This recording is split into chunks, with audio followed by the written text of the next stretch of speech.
আসসালামু আলাইকুম, আমি হানিফ আছি আপনাদের সাথে। তো আমরা আজকে রেগুলেটর কালেকশন দেখব, তারপর চার্জারে কি কি লাগে। আমরা এক পয়েন্ট ছেড়ে দিয়ে 1 নাম্বার 2 নাম্বার লাগাইবো, 3 নাম্বার 4 নাম্বার শর্ট করে দিব, 5 নাম্বার 6 নাম্বার শর্ট করব, 7 নাম্বার 8 নাম্বার শর্ট করব, 9 নাম্বার 10 নাম্বার শর্ট করব।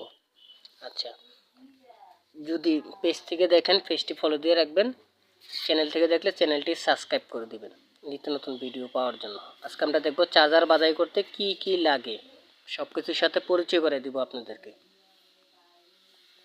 প্রথমত আমাদের লাগবে একটি কোর, এই যে এই সমস্ত একটি কোর লাগবে।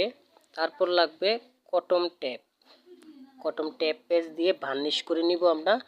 তো তারপর লাগবে এই যে 19 নাম্বার, আমরা প্রাইমারি পেজ দেওয়ার জন্য 19 নাম্বার তার লাগবে, 19 নাম্বার তার লাগবে প্রাইমারি পেজ দেওয়ার জন্য। প্রাইমারি আমরা পেজ দিব, হিসাব ছাড়াই বলতেছি, প্রাইমারি পেজ দিব 310 পেজ, 300 প্লাস পেজ দিব। তো 1 থেকে 10-এ ধরে 60 ওয়াটের একটি তাতাল 100 ওয়াট সিরিজ লাইনে লাগালে যেতটুকু ফিলামেন্ট জ্বলবে এতটুকু ফিলামেন্ট থাকলেই চলবে, তার বেশি হলে চার্জারটি জ্বলে যাওয়ার সম্ভাবনা আছে।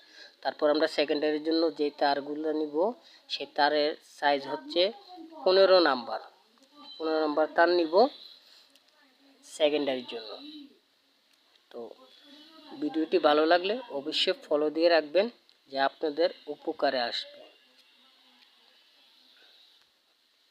আমরা